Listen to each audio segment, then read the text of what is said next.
پیارے پیارے اسلامی بھائیوں،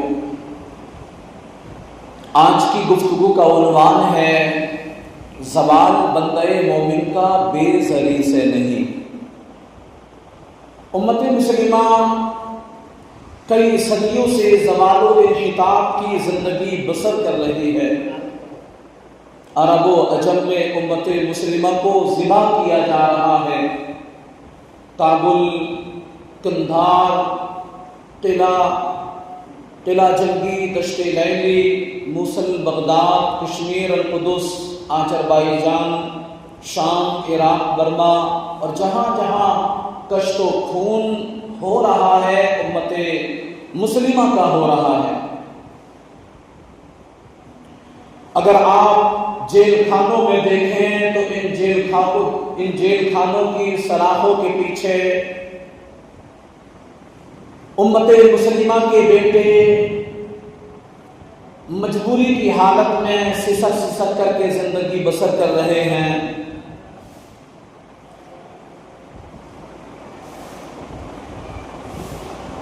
اس امت کو جس اذیت ناک لمحوں سے گزرنا پڑ رہا ہے وہ کسی سے مخفی نہیں۔ آج آپ برما میں جو حالات ہیں یا فلسطین میں جو حالات ہیں آپ دیکھیں، کسی سے ڈھکے چھپے نہیں ہیں۔ آپ دیکھ ہی رہے ہیں امت مسلمہ جتنی عددی کثرت اس وقت رکھتی ہے، اس سے قبل یہ تعداد نہیں تھی۔ دنیا کے 6.25 ارب آبادی میں سے 1 ارب 40 کروڑ اہل دین، اہل ایمان، اہل اسلام اور حضور کی غلامی کا دم بھرنے والے موجود ہیں۔ آج 56-57 باقاعدہ اسلامی حکومتیں ہیں، اور خیر سے ہمارے پاس طاقت بھی ہے، ہمارے پاس وسائل کی بھی کمی نہیں، تیل کے بڑے بڑے ذخائر ہمارے پاس ہیں، لیکن اس کے باوجود دنیا میں جو ذلت و پستی اور جذب و حالی کا ہمیں منہ دیکھنا پڑ رہا ہے، تاریخ عالم میں اس کی کوئی دوسری مثال نہیں ہے۔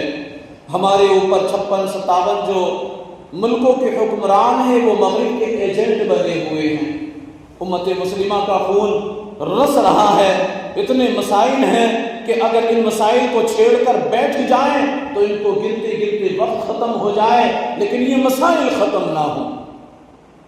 امت مسلمہ اس ذلت و رسوائی میں کیوں گھری ہوئی ہے؟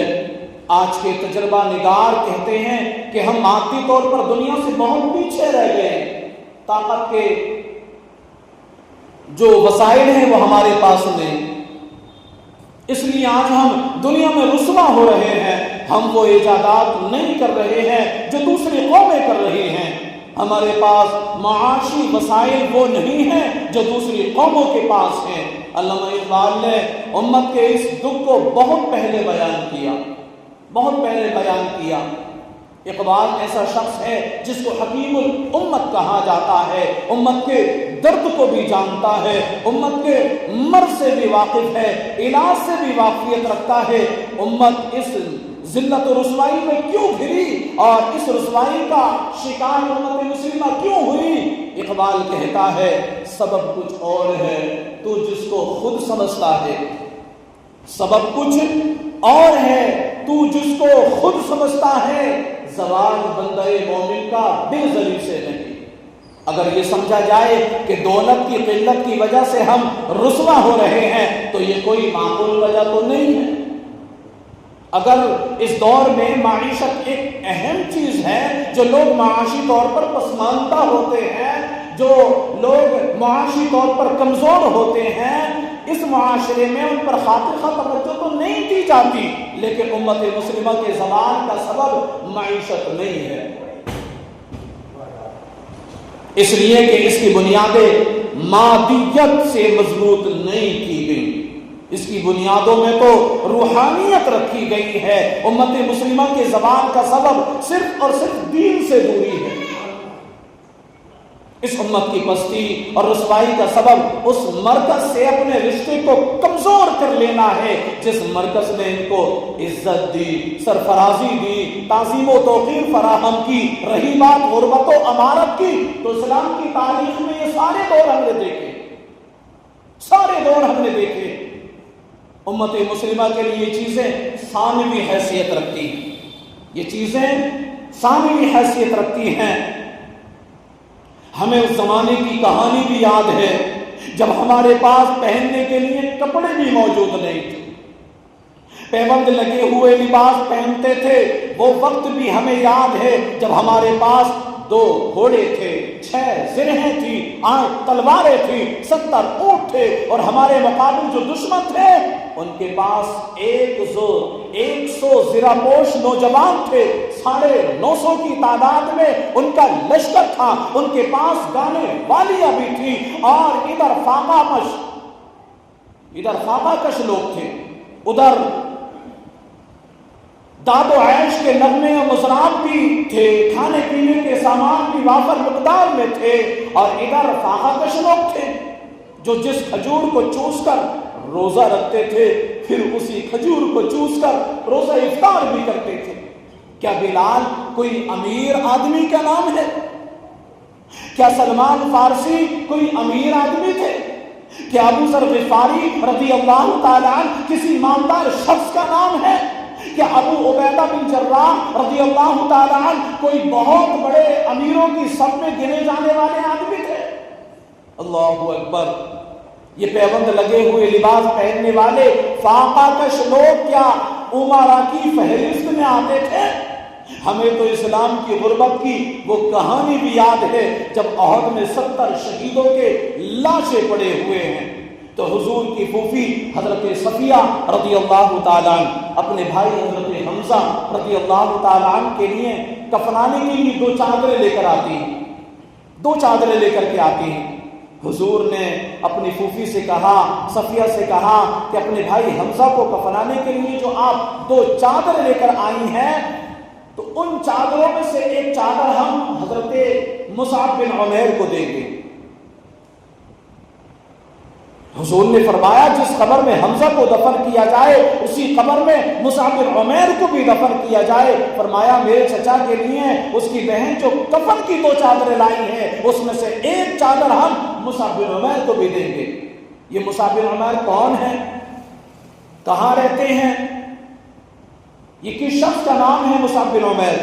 تو سنیں، مکے میں ایک امیر ترین خاتون ہے، اس کے بیٹے کا نام مصعب بن عمیر ہے، اور وہ اپنے بیٹے کو اتنا خوبصورت لباس پہناتی ہے اور اتنی اچھی خوشبو اور عطر لگاتی ہے کہ مصعب بن عمیر جن گلیوں سے گزرتے تھے دیر تک وہ گلیاں مہکتی رہتی تھی، دیر تک وہ گلیاں مہکتی رہتی تھیں۔ اللہ اکبر! لوگ کہتے تھے کہ یہاں سے مصعب گزر گیا ہوگا اس لیے گلیاں مہک رہی ہیں۔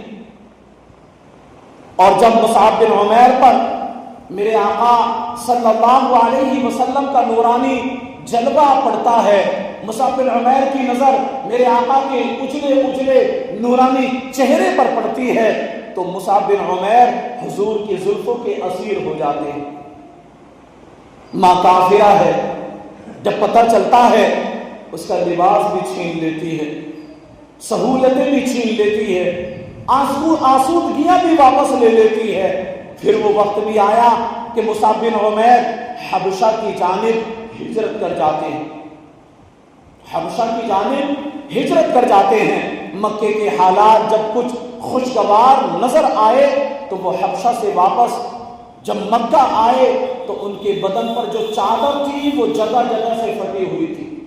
حضرت مصعب بن عمیر رضی اللہ تعالیٰ عنہ کے بدن پر اب جو چادر پڑی ہوئی ہے وہ جگہ جگہ سے پھٹی ہوئی تھی۔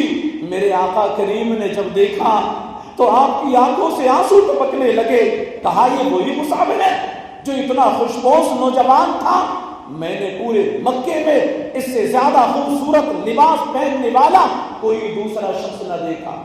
اتنا اچھا خوشبوش شخص جو کل تک مکے میں سب سے بہترین لباس پہننے والا شخص مانا جاتا تھا، آج وہ اپنے بدن پر ایسی چادر ڈالے ہوئے ہیں جو جگہ جگہ سے پھٹی ہوئی ہے. اللہ اکبر.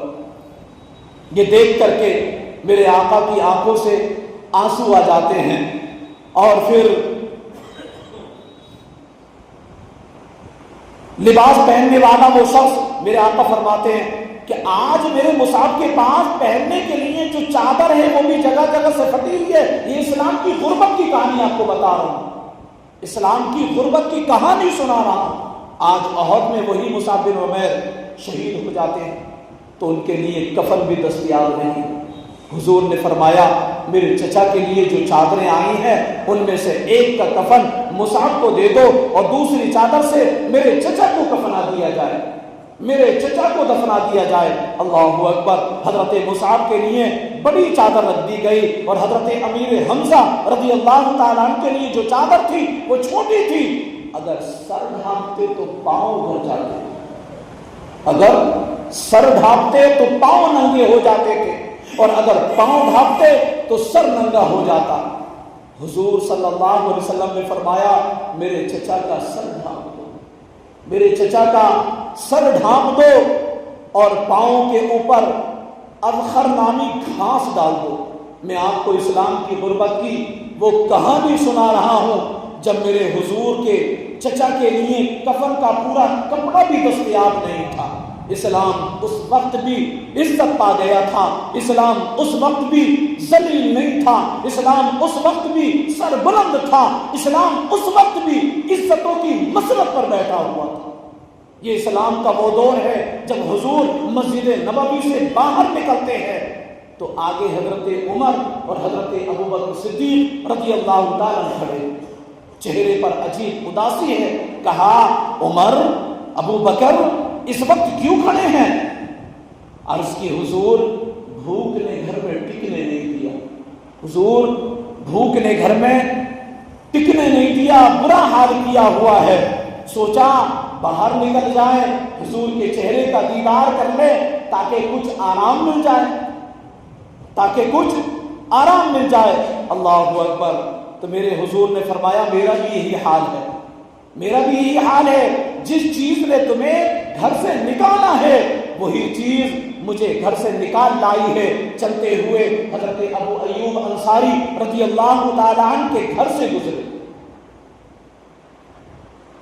جب آپ حضرت ابو ایوب انصاری رضی اللہ تعالیٰ عنہ کے گھر سے ہوتے ہوئے گزرے تو حضور کی خوشبو پا کر وہ باہر آ گئے.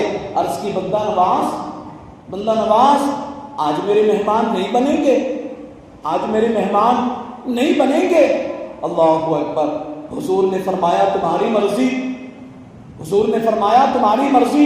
حضرت ابو ایوب انصاری حضور کو گھر لے گئے, چٹائی بچھائی, حضور کو بٹھایا, گھر والوں کو بکری کا بچہ ذبح کر کے دیا. کہا جلدی جلدی کھانا تیار کرو, میرے آقا کو بھوک لگی ہوگی, جلدی جلدی کھانا تیار کرو, میرے آقا کو بھوک لگی ہوگی. یہ کہہ کر واپس آئے, حضور کے پاس بیٹھے, نظر چہرے پر پڑی, گھبرا گئے. نقاہت کے آثار اتنے واضح تھے کہ سمجھ میں آ رہا تھا کہ کتنے دنوں سے حضور نے کچھ نہیں کھایا, کتنے دنوں سے میرے آقا نے کچھ نہیں کھایا.